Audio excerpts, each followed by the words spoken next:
Queridos e prezados irmãos da TV Caminho Livre, graça e paz do Senhor Jesus. Cá estamos, nós mais uma vez, com mais um vídeo. Bom, o assunto sobre o qual nós propomos refletir um pouco já foi tratado diversas vezes por nós aqui na TV Caminho Livre, mas como eu sempre digo, é sempre bom revisitarmos alguns assuntos, porque tem gente nova chegando a todo instante aqui. Quero informar aos irmãos que estão enviando e-mail para a caixa postal tvcaminholivre@gmail.com, que em breve eu conseguirei responder a todos, certo? É porque são muitos os nossos afazeres e às vezes a gente atrasa um pouco em responder aos irmãos que estão nos escrevendo, mas eu procuro responder a todos o mais rápido possível, tá bom? tvcaminholivre@gmail.com. Se você quiser falar comigo, se você quiser tirar alguma dúvida acerca de algum assunto tratado por nós aqui, ou até mesmo um assunto que ainda não foi tratado aqui, entre em contato conosco, tvcaminholivre@gmail.com. Esse e-mail é para os amigos deste canal, tá? É porque tem uns engraçadinhos que nos enviam e-mail, não se identificam e são mal educados, né? São críticos e não sabem embasar as suas críticas e depois ficam fazendo chacota, né, do nosso trabalho aqui. A esses aí eu não respondo, né? Eu simplesmente ignoro. Muito bem, vamos lá. Vamos ler um texto que está aqui em Mateus capítulo 24, versículos 30 e 31. Então aparecerá no céu o sinal do Filho do Homem. Todos os povos da terra se lamentarão e verão o Filho do Homem vindo sobre as nuvens do céu com poder e muita glória.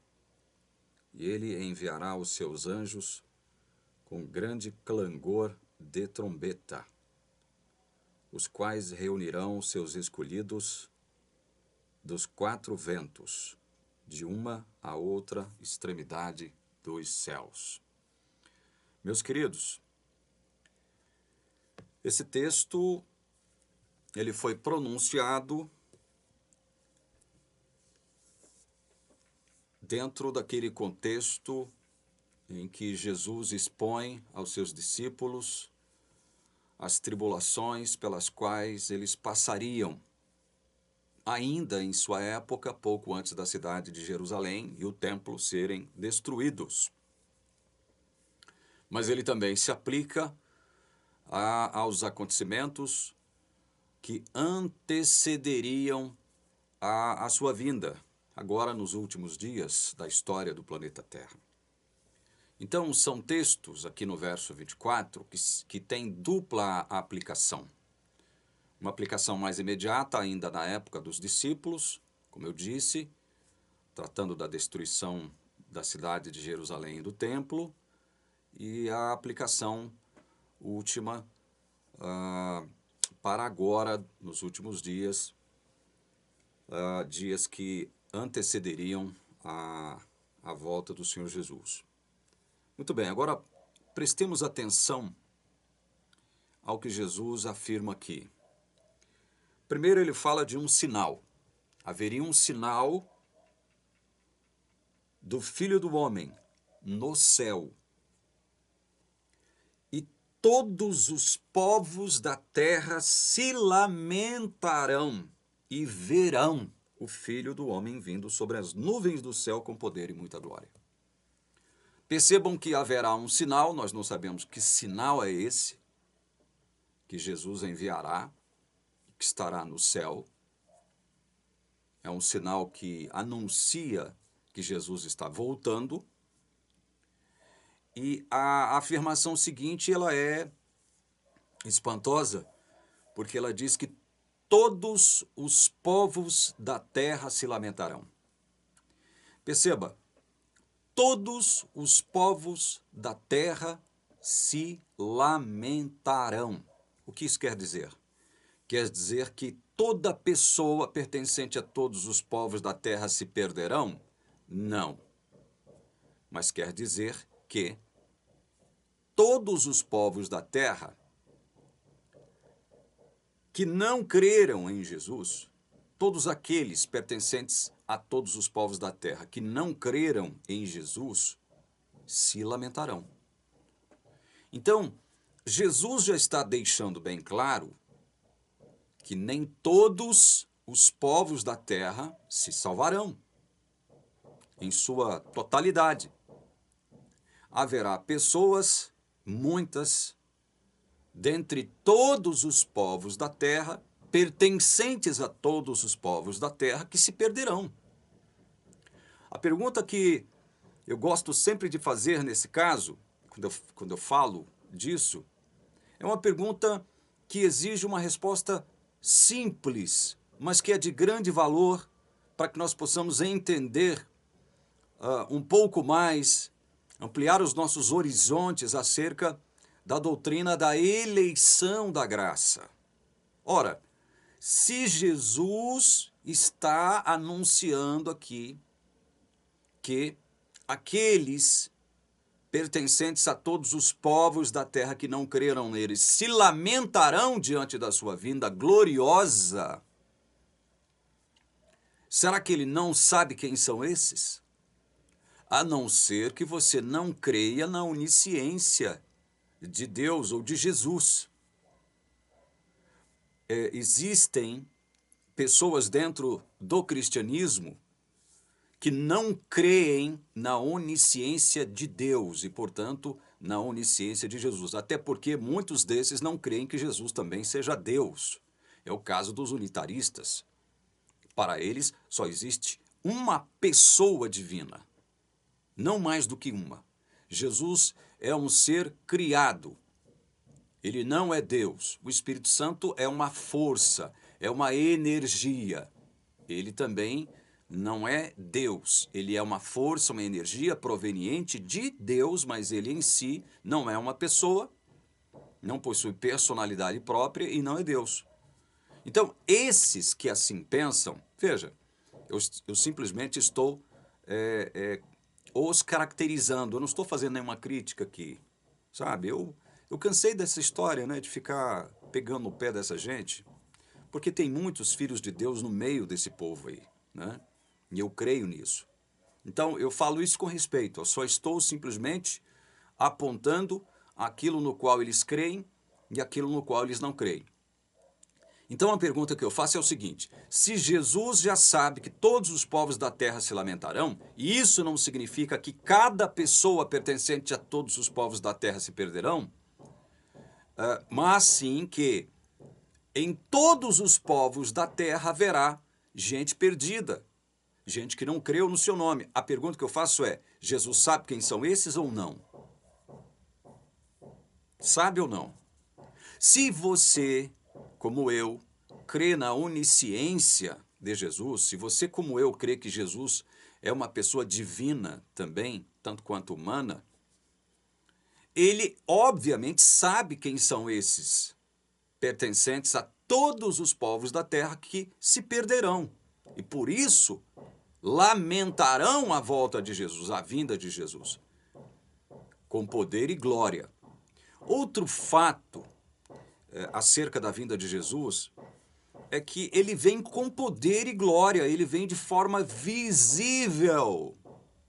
E aí eu sei que agora eu vou entrar em choque com todos os irmãos, veja que eu estou respeitando esses que pensam diferentemente de mim, eu estou chamando-os de irmãos.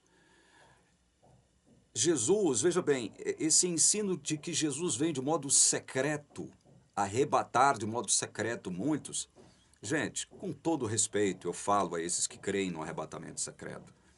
Isso é uma outra má interpretação da palavra de Deus. Porque em nenhum momento a Bíblia diz que Jesus vem de modo secreto. Aí muitos se utilizam de um texto para dizer que ele vem de modo secreto. Ele vem, a Bíblia diz que ele vem como ladrão. Veja, o elemento a ser enfatizado nessa questão do ladrão, de Jesus vir à terra como ladrão, não é a sua invisibilidade, porque ele deixa claro que ele vem com poder e glória, mas sim o fato de o ladrão pegar o dono da casa de surpresa. O elemento a ser enfatizado é a surpresa. O ladrão pega a todos de surpresa, mas ele em si não é invisível, ele é visível.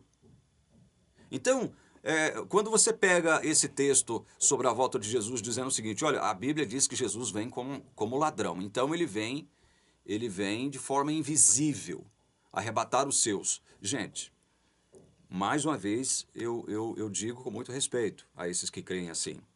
É uma má interpretação da palavra de Deus, todos que creem no arrebatamento secreto. Jesus não vem de forma secreta. Ele não vem de forma secreta. Ele vem de forma visível, com poder e glória. E os anjos tocando as trombetas, de forma audível. Né? Em outro texto, lá em Apocalipse, capítulo 1, verso 7, salvo engano, diz que todo olho verá. Todo olho o verá. Então, não há nenhum elemento de invisibilidade ou de mistério, né, envolvendo a volta de Jesus a esse planeta. Ele vem de forma gloriosa, poderosa, audível, inclusive, porque os seus anjos, como diz o texto que nós lemos aqui, 24:31 de Mateus, os anjos estarão tocando as trombetas de forma poderosa também. Então esse é um outro detalhe, né? Nós já acentuamos 3 detalhes. Haverá um sinal, nós não sabemos que sinal é esse lá no céu, anunciando a chegada de Jesus à terra. E ele vem com poder e glória. Ele não vem mais como o humilde carpinteiro, né, o filho de carpinteiro, como ele veio à terra a primeira vez. Poder e glória, poder e glória. Imagine só, né? Que espetáculo não será a vinda do Senhor Jesus. E diante desse sinal e diante desse poder e glória de Jesus vindo sobre as nuvens, todos os povos da terra se lamentarão. Todos os povos da terra. Isso é uma afirmação absoluta acerca de todas as nações, tribos, línguas e povos. Todos os povos se lamentarão. Agora, é como eu disse, isso não significa que todas as pessoas pertencentes a todos os povos se perderão, porque senão ninguém se salvaria, não é verdade? Mas nós temos que acentuar isso. Então, Jesus sabe quem são esses que se lamentarão diante da sua vinda com poder e glória? Sabe ou não sabe? Se você disser que ele não sabe, você estará negando que Jesus possui onisciência. E mais ainda, que assim como ele sabe, assim como ele conhece os que lhe pertencem, como diz Paulo em 2 Timóteo 2,19, é óbvio que ele conhece também do mesmo modo os que não lhe pertencem. Eu dou uma prova disso para vocês, lendo o que se encontra aqui em Mateus capítulo 7. Abra comigo aí, Mateus capítulo 7, versos 21 a 23. O texto diz assim: nem todo o que me diz Senhor, Senhor, entrará no reino dos céus, mas aquele que faz a vontade de meu Pai que está nos céus. Muitos naquele dia, que dia? O dia da sua vinda. Muitos naquele dia hão de dizer-me, Senhor, Senhor, porventura não temos nós profetizado em teu nome não expelimos demônios, e em teu nome não fizemos muitos milagres? Então lhes direi explicitamente, nunca vos conheci. Apartai-vos de mim, os que praticais a iniquidade. Perceba a força da expressão, nunca vos conheci. Mas esses a quem Jesus pronuncia, esse nunca vos conheci, eles se identificavam como cristãos, porque faziam curas, sinais e milagres em nome de Jesus. Senhor, por que o Senhor vai nos deixar de fora? Se a nossa vida estava devotada ao Senhor. Fizemos curas, sinais, milagres, falamos em línguas, né? Fizemos muitas maravilhas em teu nome. Olha só como isso é grave. E Jesus se volta para esses e diz, nunca vos conheci. Perceba. Então, assim como Jesus conhece os que lhe pertencem, Paulo diz isso em Romanos capítulo 8, Romanos capítulo 11, 2 Timóteo 2,19. Ou seja, Jesus conhece aquelas pessoas a quem ele escolheu lá na eternidade pretérita. Escolheu, decidiu salvá-los, predestinou-os para a salvação, colocando o nome deles no livro da vida antes da fundação do mundo. É óbvio que Jesus conhece os que lhe pertencem. Ele os conheceu de modo pactual, salvífico. Agora, esses aqui, que se apresentavam para o mundo como sendo cristãos e como fazedores de milagres e sinais em nome de Jesus, Jesus se volta para eles e diz: nunca vos conheci. Agora, isso quer dizer que todos aqueles que fazem curas, sinais e maravilhas em nome de Jesus estarão perdidos? Claro que não. Claro que também não pode ser interpretado de uma forma absolutizada, né? Generalizada. É óbvio que não. Né? Mas uma parte considerável desses que fazem, entre aspas, muitas aspas, curas, sinais e maravilhas, falam em línguas, entre muitas aspas. É óbvio que dentre esses, haverá esses a quem Jesus pronunciará isso. Nunca vos conheci. Olha, vocês nunca pertenceram a mim de verdade. Vocês nunca foram verdadeiros filhos meus. Vocês se apresentavam ao mundo como tais. Agora imagine isso, irmãos. Imagine isso. Jesus dizer isso para muitos pastores, muitos teólogos, muitos membros da igreja, de diversas denominações. Imagine quão grave é isso. Quão grave é isso. Vocês percebem que a religiosidade, ela tem um aspecto vão, ela tem um aspecto negativo. Porque o fato de você pertencer a uma denominação, a uma igreja, o fato de você ser um exímio praticante de uma religião, não faz de você um cristão verdadeiro, um filho de Deus verdadeiro. Olha só como isso é grave. Porque Jesus está dizendo a essa turma aqui, que se apresentava ao mundo como seus seguidores, que faziam curas, sinais e milagres, dizendo o seguinte: nunca vos conheci. Nunca pertenceram ao povo de Deus. Portanto, isso é grave. Então, ele conhece os que lhe pertencem, assim como ele sabe quem são aqueles que nunca lhe pertenceram, porque ele nunca os conheceu de modo salvífico. Jesus os conheceu de acordo com a sua onisciência, porque ele conhece a tudo e a todos, mas de modo salvífico, pactual, ele não os conheceu desse modo. Então, nós temos que prestar atenção ao que Jesus está dizendo aqui em Mateus capítulo 24, versos 30 e 31. Haverá um sinal do Filho do Homem, anunciando que ele está chegando, um sinal no céu. Nós não sabemos que sinal é esse. Nós não sabemos, a Bíblia não fala. Só que aí ele vem, e quando ele vem, com poder e glória, diz o texto, é Jesus falando, com poder e glória, todos os povos da terra se lamentarão. Aí, o que vem em seguida? No verso 31, que também é fantástico, é algo fantástico. O que ele vai fazer? Dentre todos os povos da terra, nos quais muitos estarão se lamentando, ele enviará os seus anjos com grande clangor de trombeta, os quais reunirão quem, gente?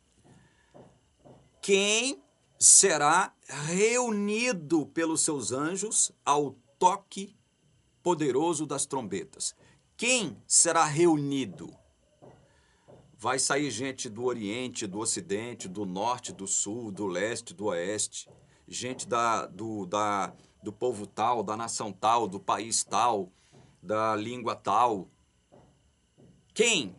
Quem são esses a quem os anjos reunirão com forte clangor de trombeta? Quem? Quem? Quem são esses? Os quais reunirão os seus escolhidos. Prestem atenção nisso. Os seus escolhidos.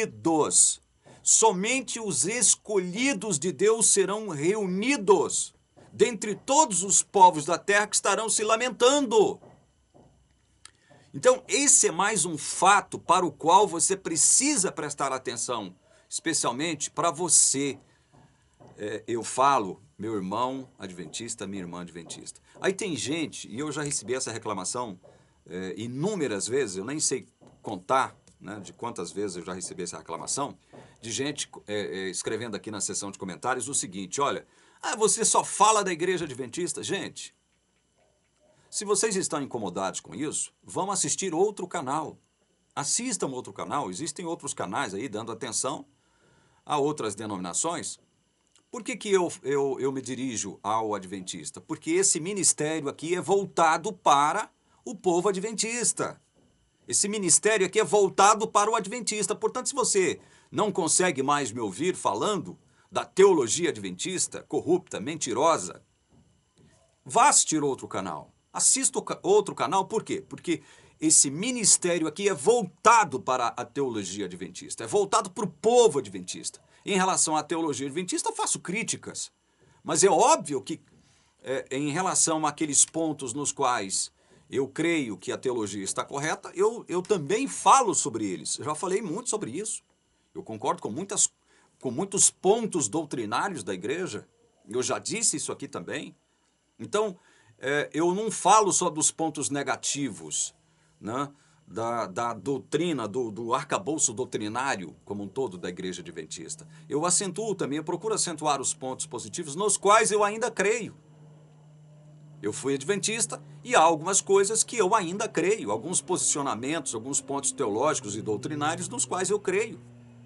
Eu já disse isso aqui, eu não tenho medo de falar. O sono da morte é um ponto no qual eu ainda creio. Ninguém conseguiu me convencer do contrário.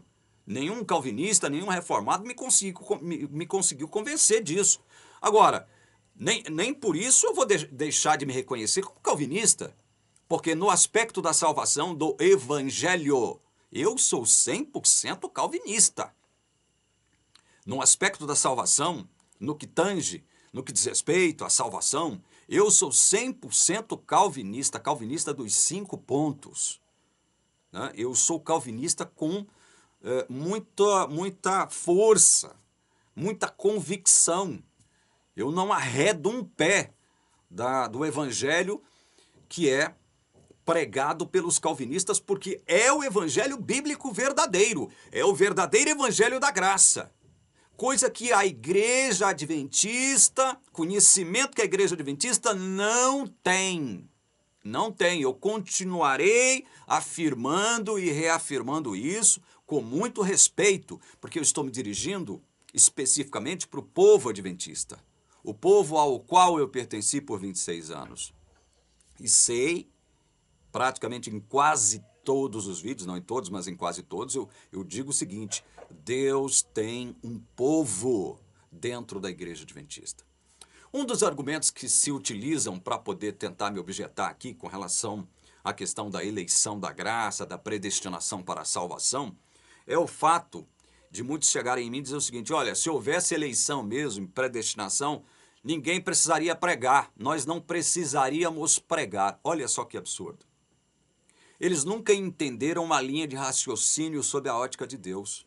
E aí, eu sempre gosto de levar em consideração, marque esse texto da Bíblia que nós lemos, Mateus 24, 30 e 31, que nós vamos voltar a ele só para a gente encerrar as nossas considerações aqui. Mas enquanto isso, vamos ler o que se encontra em Atos capítulo 18. Eu gosto de pegar esse texto como exemplo para objetar esses que estão tentando me objetar com o argumento simplório, um argumento fraco e frágil, que ele não se sustenta diante das Escrituras Sagradas. Que argumento é esse? Repito, se existisse a eleição da graça, vão dizer muitos adventistas, né? Se existisse predestinação para a salvação, nós não precisaríamos pregar. Para que pregar se está todo mundo eleito, está todo mundo escolhido, está todo mundo predestinado? Ou pelo menos existem esses predestinados e esses escolhidos. Para que pregar? O raciocínio é o contrário, irmão. É justamente porque há povo de Deus no mundo, dentre todos os povos da terra. É justamente porque há escolhidos dentre todos os povos da terra, você viu isso em Mateus 24, 30 e 31, é que nós temos que pregar.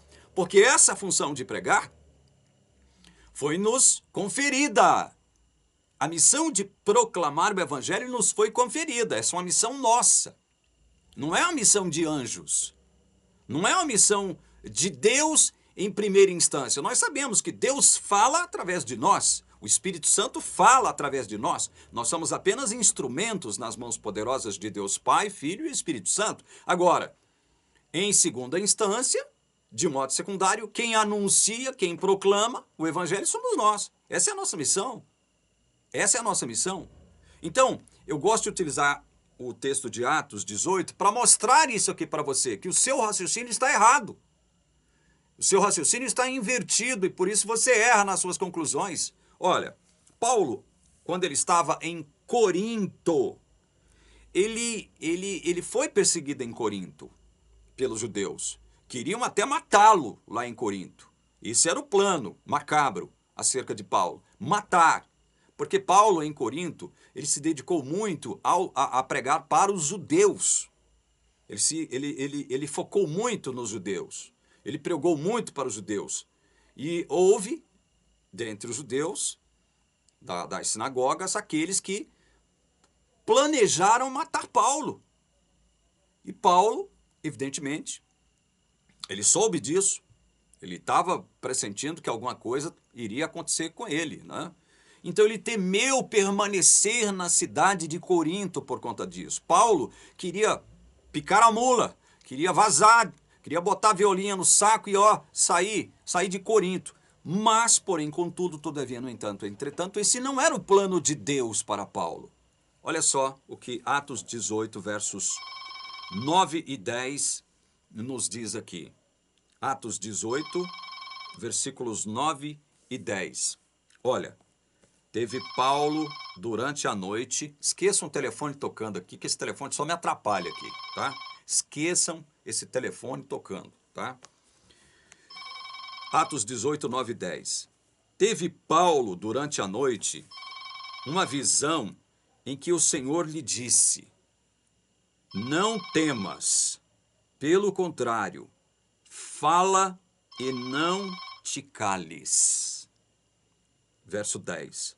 Porquanto eu estou contigo, e ninguém ousará fazer-te mal, pois tenho muito povo nesta cidade. Verso 11.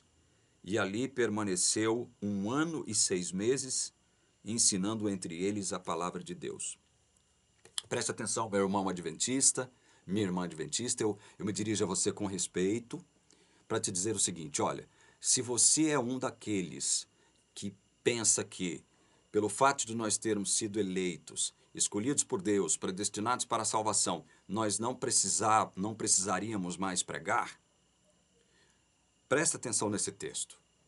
Paulo, então, estava em Corinto, focando o seu evangelho, focando o seu ministério, aos judeus, pregando especificamente para os judeus. Mas, obviamente, ele pressentiu que ele seria perseguido, provavelmente planejavam matá-lo. Ele temeu por sua vida. É normal, é natural nós temermos por nossa vida. O medo é algo humano, né? Paulo teve medo de permanecer em Corinto, porque as perseguições começaram a se avolumar, a crescer sobre ele. Então ele não queria permanecer em Corinto. Ele não queria. Era plano dele sair dali. Porém, como nós vimos aqui no texto, ele teve uma visão à noite em que o Senhor lhe disse: não temas, olha, não tenha medo, Paulo. Pelo contrário, fala e não te cales, porque eu estou contigo e ninguém ousará fazer-te mal. Por quê? Disse Deus, olha a razão. Pois tenho muito povo nesta cidade. Então, por que Deus mandou Paulo pregar? Continuar ali e pregando?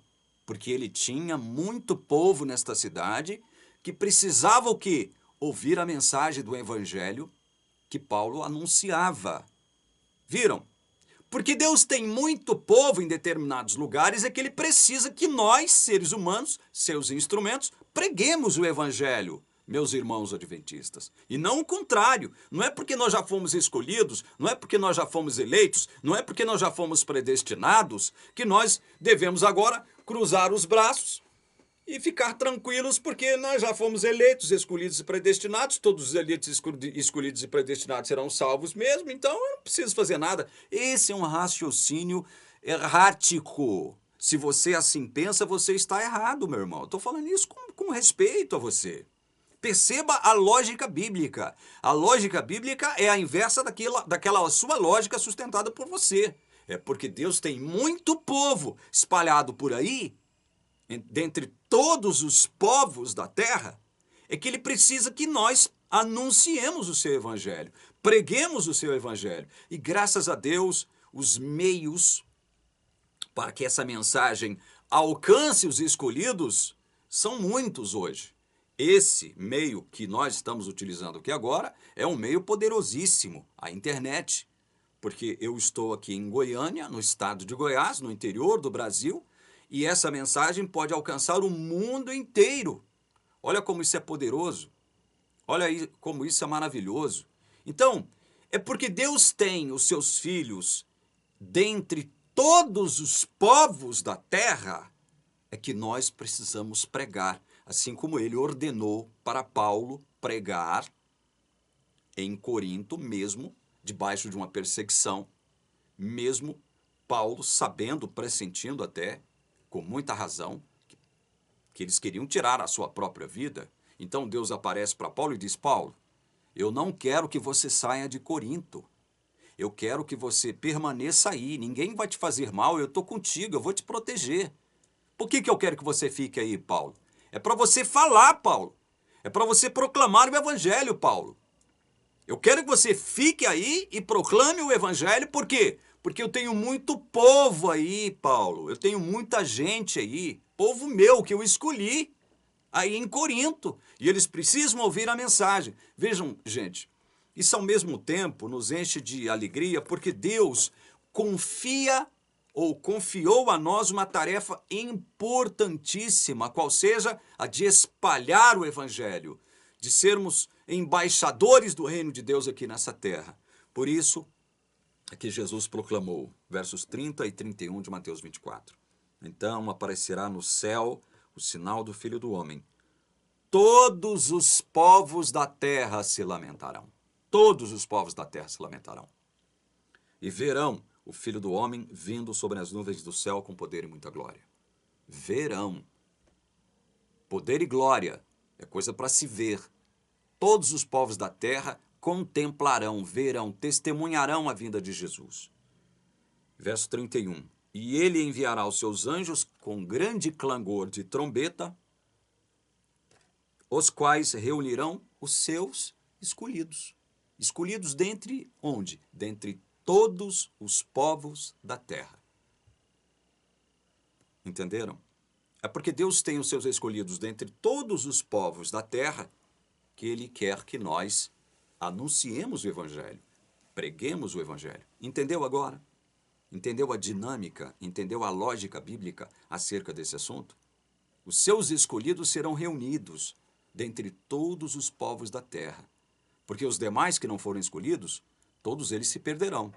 E esses que se perderão, quando observarem o sinal da vinda de Jesus e Jesus voltando com poder e glória, se lamentarão. Se lamentarão. Ficarão aterrorizados. E muitos, e por que não dizer todos os ímpios, dentre esses que se lamentarão, serão mortos com uma manifestação do poder e da glória de Jesus. Paulo vai dizer isso em Tessalonicenses. Esse pode ser um outro tema para um próximo vídeo. Quem sabe o próximo, eu não sei. Então, fique com essa mensagem, meu irmão e minha irmã adventista. Saiba que nós precisamos pregar, nós temos que pregar porque Deus nos comissionou, e porque Deus tem muita gente escolhida que ainda não ouviu o evangelho e que poderá ouvir o evangelho através de nós. Simples instrumentos.